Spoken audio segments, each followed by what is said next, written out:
छोटा है, बालक से छोटा बालक छोटा है। इस प्रकार उसमें सूक्ष्मत्व करते जाना है। बड़ी चीज़ है, बड़ी चीज़ की अपेक्षा से छोटी चीज़ सूक्ष्म कहलाती है, उससे छोटी चीज़ है वो सूक्ष्म कहलाती है। बड़ा नारियल, नारियल की अपेक्षा से आम सूक्ष्म होता है, आम की अपेक्षा से मौसम्बी सूक्ष्म होती है, मौसम्बी की अपेक्षा से जो सुपारी वगैरह है, ये सारी चीज़ें छोटी-छोटी होती जाती है। तो इसको सूक्ष्मत्व ये अ, अपेक्षिक सूक्ष्मता एक की अपेक्षा से दूसरी वस्तु सूक्ष्म होती है। जो हम तुलना करते हैं, इसकी अपेक्षा से ये छोटी है, इसकी अपेक्षा से ये छोटी है। तो ये छोटे सूक्ष्मत्व की जो तुलना की जाती है, इसको अपेक्षिक सूक्ष्मत्व कहा जाता है। और एक होता है अत्यंत सूक्ष्म यानी बहुत सूक्ष्म की जिसकी किसी के साथ तुलना ही नहीं की जाती है, इतना सूक्ष्म कि जो हम आँखों से देख भी नहीं पाते हैं।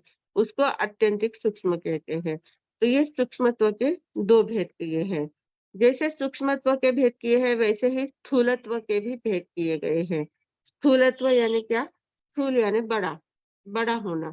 तो सबसे बड़ा स्कंध, महास्कंध जो है जिसके साथ हम किसी की तुलना नहीं कर सकते, इतना बड़ा जो स्कंध होता है, उसको महास्कंध कहा जाता है, वो स्थूल हो गया। और दूसरा होता है अपेक्षिक स्थूलत्व। अपेक्षा, इसकी अपेक्षा से वह बड़ा है, उसकी अपेक्षा से वह बड़ा है। आंवले की अपेक्षा से मौसम्बी बड़ी है, मौसम्बी की अपेक्षा से आम बड़ा है, आम की अपेक्षा से वो नारियल बड़ा है, नारियल की अपेक्षा से वो तरबूज जो मेलन वाटर कहते हैं वो बड़ा है, उसकी अपेक्षा से वो फणस बड़ा है। ऐसे-ऐसे अपेक्षा से बड़ा-बड़ा करते जाना, इसको स्थूलत्व कहते हैं। मतलब उद्गल द्रव्य जो है वो छोटे से छोटा भी होता है, बड़े से बड़ा भी होता है। उसके कितने रूप हमारे सामने आते हैं, बहुत सारे रूप हमारे सामने उसके आते हैं। तो ये सारे रूपों को हम देखते हैं। तो सूक्ष्मत्व से भेद किए जाते हैं, स्थूलत्व से भेद किया जाता है। सूक्ष्मत्व से 2 प्रकार का, एक तो एकदम सूक्ष्म जिसका हम भेद नहीं कर सकते और एक अपेक्षाकृत सूक्ष्म, अपेक्षा से सूक्ष्म। इसकी अपेक्षा से वो सूक्ष्म, उसकी अपेक्षा से वह सूक्ष्म। बहुत मोटी किताब है, उसकी अपेक्षा से थोड़ी छोटी छोटी किताब है, वो सूक्ष्म है, उसकी अपेक्षा से एक छोटी-सी किताब और सूक्ष्म है। ऐसे करते-करते सूक्ष्म-सूक्ष्म करते-करते जाना उसको सूक्ष्मत्व और बड़ा-बड़ा करते जाना उसको स्थूलत्व कहा जाता है। तो स्थूलत्व और सूक्ष्मत्व ये 4 भेद हो गए। फिर आगे है संस्थान। शब्द बंध सूक्ष्म स्थौल्य संस्थान। संस्थान का अर्थ होता है आकार, रचना, अलग-अलग प्रकार की रचनाएँ होना, अलग-अलग प्रकार के आकार तैयार करना, उसको कहते हैं संस्थान। तो अब संस्थान जो होते हैं, ये परमाणुओं के संयोग और वियोग से आकार बनते जाते हैं। कितने परमाणु इकट्ठे हो गए तो अलग आकार बन जाता है, कितने अलग-अलग प्रकार के कितने ही प्रकार के आकार होते जाते हैं। इसमें गोल आकार है, चौकोन आकार है, त्रिकोण आकार है, कितने भी प्रकार के आकार हो सकते हैं। और दूसरे मेघ आदि मतलब बादलों में वगैरह कितने प्रकार के आकार दिखते हैं। जो स्वाभाविक आकार है वो बादलों आदि का आकार जो होता है वो स्वाभाविक आकार होता है और जो वस्तुओं का आकार दिया जाता है वो आकार हमारा प्रायोगिक आकार होता है। हम प्रयोग के द्वारा करते जाते हैं आकार। तो ये तो आकार होता है। फिर संस्थान यानी जितने भी प्रकार की जीव सृष्टि है, जो शरीरधारी जीव है, हर एक शरीर का कुछ आकार होता है। हर एक शरीर का अपना-अपना आकार रहता है। मनुष्य का आकार सीधी काया होती है, तिर्यंच का आकार टेढ़ी काया होती है, पक्षी का आकार अलग प्रकार का होता है, पशु का आकार सभी का आकार अलग-अलग प्रकार का होता है। सभी के शरीर अलग-अलग प्रकार के होते हैं। ऐसे संस्थान 6 प्रकार के कहे गए हैं, वो विषय बहुत अलग है, आगे कहीं भी आएगा तो अपन देखेंगे उसके ऊपर। पर शरीर का जो आकार होता है उसको भी संस्थान कहते हैं और वस्तुओं का जो आकार होता है उसको भी संस्थान कहते हैं। अब शरीर के आकार को संस्थान कहते हैं मतलब ही क्या है? ये शरीर पुद्गल ही है, पुद्गल का ही आकार है, पुद्गल ही संस्थान के रूप में है। तो पुद्गल का ही आकार बनता है क्योंकि शरीर पुद्गल रूप में है। इसलिए उसको संस्थान कहा जाता है। तो संस्थान में एक कर्मकृत संस्थान होता है, मतलब जैसा हमने कर्म बांध के लाए हैं, जैसे नाम कर्म का बंध किया है, वैसे हमारा शरीर का आकार बनता है। उसको कर्मकृत संस्थान कहा जाता है। जो 6 प्रकार के संस्थान है, वे कर्मकृत संस्थान होते हैं। दूसरे स्वाभाविक संस्थान होते हैं, जो बादल आदि का आकार बनता जाता है, वो स्वाभाविक संस्थान है। और जो हम लोग तैयार करते हैं, अलग-अलग प्रकार के आकार तैयार करते हैं, वो प्रायोगिक आकार होते हैं, संस्थान होते हैं। तो ऐसे संस्थान के भी अनेक प्रकार बताए गए हैं। फिर आगे कहा है भेद। अब जो पुद्गल द्रव्य स्थूल रूप में है, जड़ तत्व है, स्थूल रूप में है, तो उसके भेद होते हैं। जब उनको विघटित किया जाता है तो उसके भेद होते हैं, संघटित किया जाता है तो उसका स्कंध तैयार हो जाता है। स्कंध और भेद उसके अलग-अलग प्रकार के होते जाते हैं। तो भेद का अर्थ होता है विश्लेषण, पृथक्करण करना। कितने भेद भेद भेद भेद होते जाते हैं। जैसे हम अभी भेद अनुभेद देख रहे हैं ना, इस शब्द के कितने भेद है, शब्द में कितने भाषा के भेद, भाषा में कितने अभाषा, भाषा, अभाषा, फिर अभाषा के कितने भेद, ऐसे भेद में भेद, भेद में भेद हम पृथक्करण करते जाते हैं, तो उसको भेद कहते हैं। तो ये जो भेद है कभी-कभी क्या होता है, भेद अलग-अलग प्रकार से होते हैं। जो जड़ तत्व है ना, पुद्गल द्रव्य जड़ है, तो ये कभी-कभी एक-दूसरे से टकराते हैं, तो उसके टुकड़े होते जाते हैं, उसके भेद अलग-अलग होते जाते हैं। कभी-कभी हम लोग उसके भेद करते जाते हैं, प्रयोग से भी होते हैं, स्वाभाविकता से भी होते हैं। ये पुद्गल के जितने भी प्रकार हैं ना, वो सारे प्रायोगिक भी होते हैं और स्वाभाविक भी होते हैं। तो स्वाभाविक यानी क्या? कि जैसे अलग-अलग परमाणु होते हैं, हवा चलती है, हवा चलने के कारण से बहुत सारे आकार प्रकार बदलते जाते हैं। जो भी वस्तुएँ हैं, जैसे मिट्टी की वगैरह वस्तु होती है, तो उसमें बहुत ज़्यादा हवा चलती है, बारिश आती है, हवा पानी खूब चलती है, तो उसका आकार बदल जाता है, अपने आप आकार बदलता जाता है। तो ये स्वाभाविक है, मतलब कोई करता नहीं है, पर अपने आप उसका आकार बदलता जाता है। पेड़-पौधे हैं, इनको अपने आप आकार आता जाता है। तो ये सारा स्वाभाविक है। स्वाभाविक आकार होता है और दूसरा होता है प्रायोगिक आकार। तो ये जो प्रयोग से किया जाता है ना आकार, उसके भी बहुत काफ़ी प्रकार बताए हैं। उसमें उत्कर नाम का एक आकार होता है, उत्कर। उत्कर यानी क्या? जैसे लकड़ी होती है, लकड़ी को आरी से काटा जाता है। व्यवस्थित आकार दिया जाता है, उसके टुकड़े किए जाते हैं, तो उसको उत्कर कहते हैं। लकड़ी को आरी से काटना, सुतार लोग जैसे करते हैं। कारपेंटर जो होते हैं वो लकड़ी को काटते हैं, तो लकड़ी को आरी से काटना उसको उत्कर कहते हैं। उसके अलग-अलग आकार प्रकार बनाना उसको उत्कर कहते हैं। फिर दूसरा है चूर्ण। चूर्ण यानी क्या? जैसे हम गेहूँ, बाजरे वगैरह होते हैं उसका आटा बनाते हैं। और बहुत प्रकार के चूर्ण भी बनाते रहते हैं। जो-जो भी चीज़ें जैसे आयुर्वेद में बहुत प्रकार के चूर्ण बनाए जाते हैं। तो जिसका आटे जैसा चूरा किया जाता है उसको चूर्ण कहते हैं। ल चूर्ण किया मतलब उसका भेद ही हुआ ना। गेहूँ है, गेहूँ एक स्कंध के रूप में है। उसका जब चूरा हो जाता है, आटा हो जाता है तो उसके भेद हो जाते हैं, उसके टुकड़े-टुकड़े हो जाते हैं, अलग-अलग पीसेस उसके होते हैं और वो आटे के रूप में तैयार हो जाता है। तो चूर्ण यानी आटा है या और भी जो भी त्रिफला चूर्ण वगैरह जितने भी प्रकार के चूर्ण चूर्ण होते हैं, वनस्पति के अलग-अलग प्रकार के चूर्ण किए जाते हैं। फिर तीसरा होता है खंड। खंड यानी टुकड़े होना। जैसे घड़ा होता है, घड़ा है और अगर वो किसी के हाथ से नीचे गिर जाता है तो उसके टुकड़े-टुकड़े हो जाते हैं। तो वो खंड अलग प्रकार के होते हैं, अलग-अलग प्रकार के आकार के वो खंड होते जाते हैं। खंडित हो जाना उसको खंड कहा जाता है। कोई भी वस्तु है, काँच की वस्तु है, कोई भी वस्तु है, ऊपर से नीचे गिर जाती है तो उसके टुकड़े-टुकड़े हो जाते हैं, तो वो खंड कहा जाता है। फिर है प्रतर। प्रतर यानी जो बादल होते हैं, बादल बिखेरते हैं, मिलते जाते हैं, उसके आकार अलग-अलग प्रकार के होते जाते हैं। जैसे हवा चलती है तो बादल बिखर जाते हैं, तो जितने सब इकट्ठे हुए थे बादल और ऐसी हवा जोरदार चली कि सब बादल बिखर गए। तो ये बादलों का बिखर जाना इसको कहते हैं प्रतर, प्रतर कहते हैं। फिर होता है अनुचटन। अणुचटन, अणुचटन का अर्थ क्या होता है?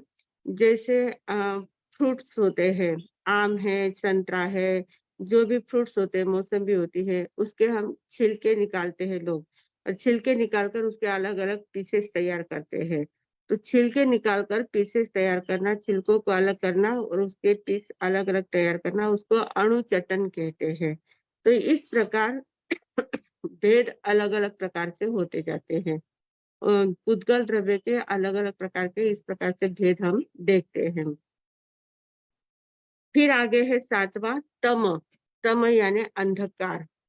अंधकार भी पुद्गल की ही पर्याय है। पुद्गल द्रव्य की ही पर्याय अंधकार है, क्योंकि वो हमें दिखता है। अंधकार जो है, काला रंग है, उसमें दूसरी वस्तु कोई दिखती नहीं, पर अंधकार को हम देखते हैं। अंधकार हमें दिखता है। हम बोलते हैं ना, वाह कितना बहुत ज्यादा अंधेरा है, बहुत काला-काला अंधेरा है, घना अंधेरा है। तो अंधेरा हमें दिखता है, मतलब अंधकार में काले रंग के पुद्गल परमाणु छा जाते हैं। काले रंग के पुद्गल परमाणु इस प्रकार छा जाते हैं कि उसमें कोई भी वस्तु हम देख नहीं पाते हैं। कोई भी वस्तु उसमें झलक नहीं पाती है। कितनी भी वस्तुएं वहां पर रखी है, पर अंधकार है तो हमें कुछ भी दिखता नहीं है। तो ये जो अंधकार है, ये भी पुद्गल का ही एक प्रकार है। पुद्गल की ही एक पर्याय है। पुद्गल द्रव्य की ही एक पर्याय है। वर्ण पर्याय जो आती है, पुद्गल में जो वर्ण है, उस वर्ण में काले वर्ण का प्रभाव जहाँ ज्यादा होता है, वहाँ अंधकार छा जाता है। काला वर्ण इतना घना हो जाता है, प्रकाश का पूरा अभाव हो जाता है और अंधकार वहां पर छा जाता है। तो वो तम कहा जाता है। तम यानी अंधकार। फिर है छाया। छाया यानी क्या होते हैं? एक वस्तु का दूसरी वस्तु में अंकित होना, मतलब प्रतिबिंबित होना। एक वस्तु दूसरे वस्तु पर प्रतिबिंबित होती है। छाया भी 2 प्रकार की होती है। एक दर्पण में हम देखते हैं, तो दर्पण में हम हमारा प्रतिबिंब हमें दिखता है, या ऐसे मोबाइल में देखते हैं, या फोटो में कांच में देखते हैं, पानी में देखते हैं, कहीं पर भी हमारा प्रतिबिंब जहाँ दिखता है, उसको भी छाया कहते हैं। हमारी छाया जैसे जैसे हमारी आकृति है, वैसे के वैसे स्पष्ट सामने नजर आता है, तो उसको छाया कहा जाता है। दूसरा है धूप में जब हम चलते हैं तो हमारे शरीर की छाया गिरती है। तो शरीर की जो छाया है, वो भी पुद्गल का ही एक पर्याय है, पुद्गल की ही पर्याय है। क्योंकि शरीर हमारा पुद्गल है, इसी की छाया पड़ती है। जैसे शरीर का आकार है, वैसे छाया का भी आकार बनता जाता है। तो वो भी पुद्गल द्रव्य का एक रूप है, पुद्गल का ही एक स्वरूप है। तो ये छाया भी पुद्गल का रूप हमारे सामने आती है। तो छाया 2 प्रकार की है। एक दर्पण में दिखने वाला प्रतिबिंब, या कांच में, पानी में, जहां भी प्रतिबिंब जहां दिखता है, वो प्रतिबिंब एक होता है। और एक धूप आदि से दिखने वाली छाया, परछाई जो होती है, उसको भी छाया कहते हैं। फिर 9वां है आतप। आतप यानी क्या? कि वस्तु स्वयं तो ठंडी रहती है, स्वयं शीत है, पर उसमें से निकलने वाला जो प्रकाश है, वो एकदम गर्म होता है। जैसे सूर्य है। सूर्य कैसा है? स्वयं एकदम शीतल है। सूर्य को अगर हम स्पर्श करते हैं, सूर्य का विमान जो होता है, एकदम शीतल होता है, पर उसमें से निकलने वाला जो प्रकाश है, वो इतना प्रखर होता है, इतना तीव्र होता है, इतना गर्म होता है कि वो पूरी दुनिया को उष्ण बना देता है। इतनी ज्यादा गर्मी उसमें होती है। तो उस प्रकाश में गर्मी होती है। सारा संसार पुद्गल का ही है। पुद्गल का कितना बड़ा नहीं, सारा संसार ही पुद्गल का ही है, क्योंकि पुद्गल के बहुत ज्यादा विस्तार है। सभी पूरा दुनिया पूरी पुद्गल से ही छाई हुई है। पुद्गल द्रव्य की ही दुनिया है। हम उसमें रहते हैं, पुद्गल में ही हम रहते हैं, और उसी को हम अनुभव भी करते हैं। तो ये पुद्गल का बहुत बड़ा संसार है, और उस संसार में हमारा विचरण होता है। तो उस पूरे संसार का परिचय हमें होना चाहिए, इसलिए इन सूत्रों को हम इतनी सूक्ष्मता से देख रहे हैं कि कितने कितने प्रकार के पुद्गल की दुनिया हमारे सामने आती है, कितने प्रकार के रूप पुद्गल के हमारे सामने आते हैं, और उसमें हम कैसे आसक्त होते जाते हैं, उसमें कैसे हम अपनापन वहाँ महसूस करते हैं कि ये मेरा है, ये मेरा है, ये आकार मुझे अच्छा लगता है, ये कलर मुझे अच्छा लगता है, ये वस्तु मुझे अच्छी लगती है, ये मेरा है, वो मेरा है। उसके ऊपर हम अपनापन जोड़ते जाते हैं। तो ये हमारी कितनी बड़ी अज्ञान दशा है। इस अज्ञान दशा का बोध हमें हो इसलिए ये सारा इतना अपना खटाटोप चल रहा है, इतना प्रयास हमारा चल रहा है। तो आतप यानी क्या? कि जो वस्तु स्वयं तो शीतल है, पर उसका प्रकाश जो है वो बहुत ज़्यादा गर्म होता है, उसको आतप बोलते हैं। आतप ये नाम कर्म का भेद है। आतप नाम कर्म होता है। बहुत सारे ऐसे लोग भी होते हैं जो स्वयं एकदम शांत रहते हैं, पर औरों को इतना ज़्यादा तकलीफ देने का काम करते हैं, ऐसी गर्मी देते हैं, ऐसा काम उनसे करवाते हैं, ऐसी उनकी प्रभाव उनका ऐसा पड़ता है कि सामने वाला एकदम थर्रा जाता है। स्वयं एकदम शीतल शांत रहते हैं, पर उनका अस्तित्व ही सामने वाले को काम में लगा देता है और ऐसी गर्मी महसूस कराता है। तो ये आतप नाम कर्म का उदय होता है। तो ये विशेष करके सूर्य का होता है। सूर्य का विमान जो होता है, उसको आतप नाम कर्म का उदय होता है। और आतप के विरुद्ध होता है उद्योत। उद्योत नाम कर्म। उद्योत नाम कर्म यानी क्या? स्वयं भी शीतल रखता है और प्रकाश भी शीतल देता है, जैसे चंद्रमा का प्रकाश। चंद्रमा का स्वयं भी चंद्रमा शीतल है और प्रकाश भी उसका शीतल शांत होता है।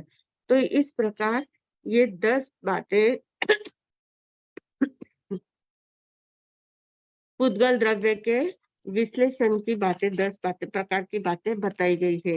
ये जो 24वां सूत्र है, 24वें सूत्र में पुद्गल की 10 पर्याय अलग-अलग रूप से हमें बताई है।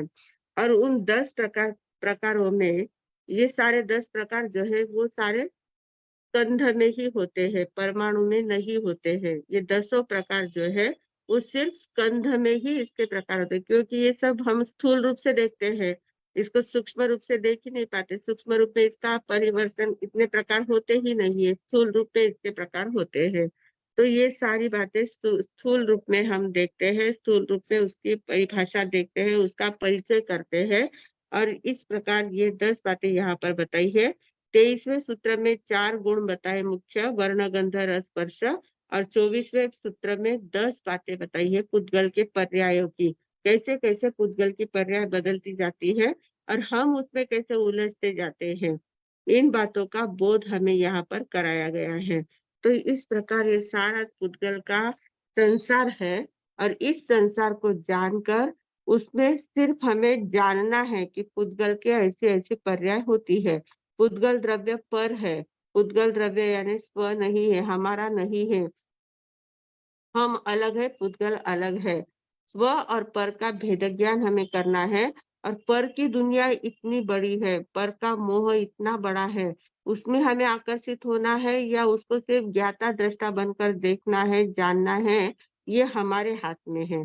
तो इसलिए हम ये पढ़ाई कर रहे हैं, इसलिए इतना सूक्ष्मता से हम देख रहे हैं कि इस पुद्गल का सारा नज़ारा देख लेना है, पुद्गल के सारे रूप देख लेना है, पुद्गल का सारा संसार देखना है और उसमें हमें अटकना या नहीं अटकना, उसमें से बाहर निकलना, ये हमारे हाथ की बात है।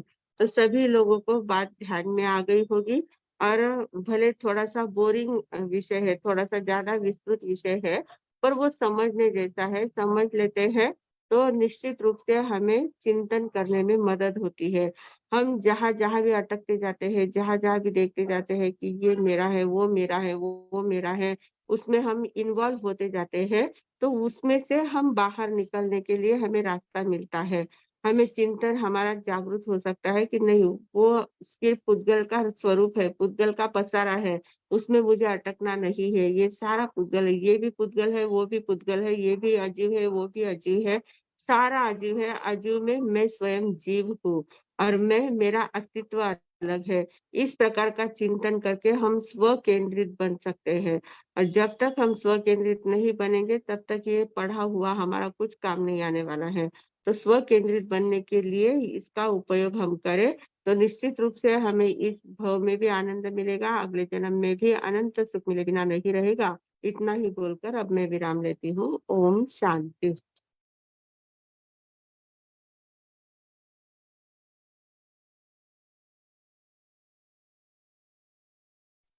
हाँ जी। मासी जी,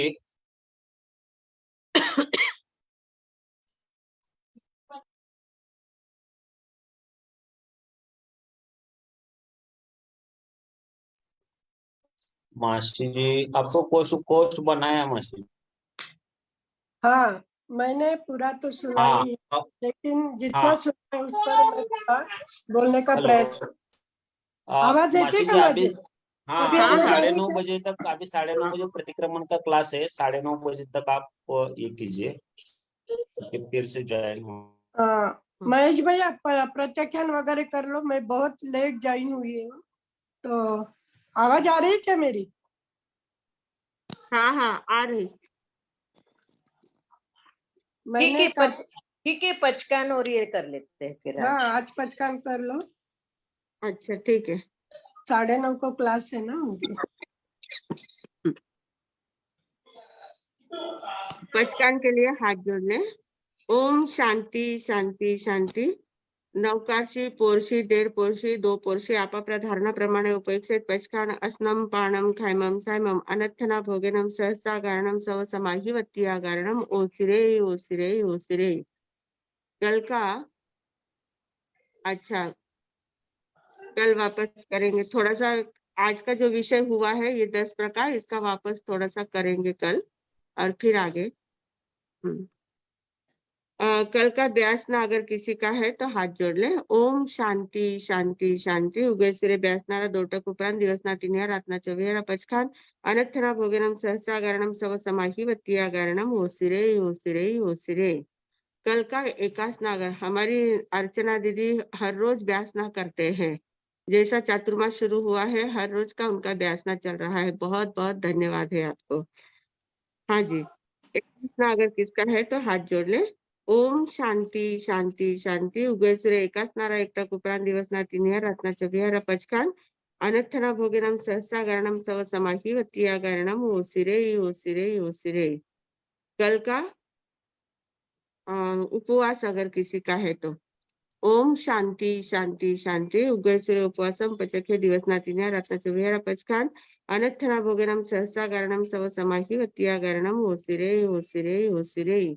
तपश्चर्या करने वालों को धन्यवाद। हाँ जी। मंगल पाठ। ओम शांति शांति शांति गुरुदेव की आज्ञा से चत्तारी मंगलम अरिहंता मंगलम सिद्धा मंगलम साहु मंगलम केवली पन्नतो धम्मो मंगलम चत्तारी लघुत्तमा अरिहंता लघुत्तमा सिद्धा लघुत्तमा साहु लघुत्तमा केवली पन्नतो धम्मो लघुत्तमो चत्तारी शरणम पवज्जामि अरिहंते शरणम पवज्जामि सिद्धे शरणम पवज्जामि साहु शरणम पवज्जामि केवली पन्नतम धम्मम शरणम पवज्जामि। 4 मंगल 4 उत्तम 4 शरणा दुख हरना सुख करना और शरणा कोई जो भवि प्राणी आदरे तो अक्षय अमर पद होय। बोले भगवान महावीर स्वामी की जय। आचार्य भगवंत की जय। पूज्य श्री माताजी महाराज साहब की जय। साध्य प्रेमी पूज्य संस्कार भारती वाणी भूषण पूज्य श्री प्रीति सुधा जी महाराज साहब की जय। सब साधु संतन की जय। आज के आनंद की जय। हाँ जी, इसके आगे अब दूसरी क्लास शुरू होने वाली है, इसलिए हम आप यहीं पर रुकते हैं। बहुत बहुत धन्यवाद, आभार आभार आभार। क्लास चालू।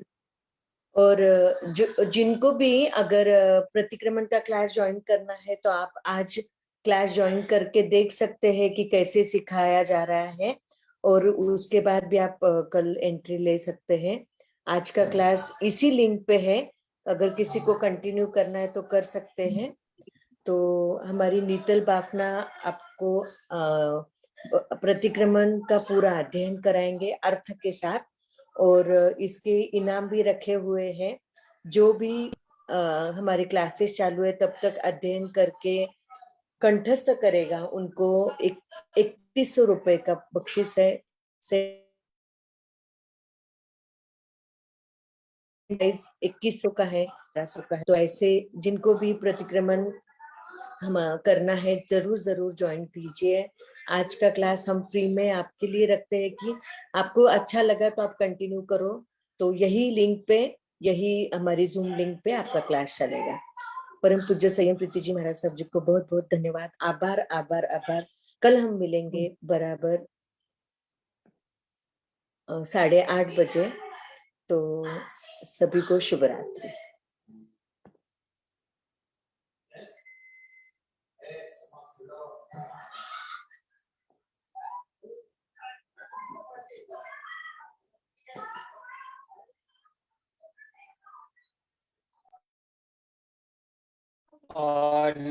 ज्वाइन हो रहे हैं, 1-2 ही मिनट में ज्वाइन हो जाएंगे और क्लास यही कंटिन्यू होगा।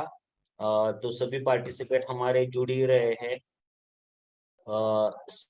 एक 2 मिनट जुड़े रहिए। एक 3 ही मिनट में हमारा प्रतिक्रमण का क्लास शुरू होने जा रहा है इसी लिंक।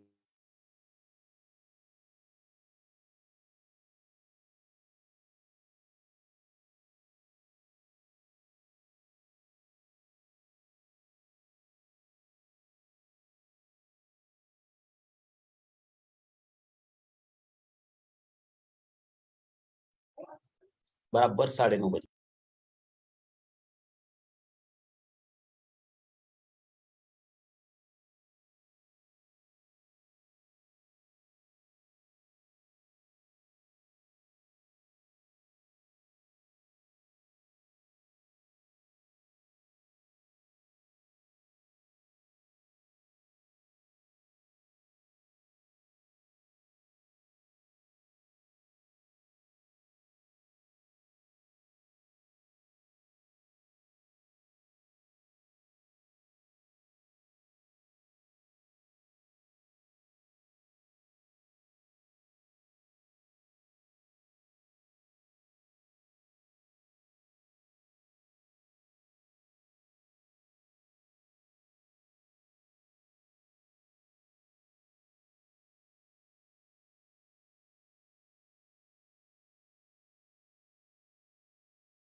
नितीन मॅम एक अनम्यूट करून बघा, पोस्ट झाले का?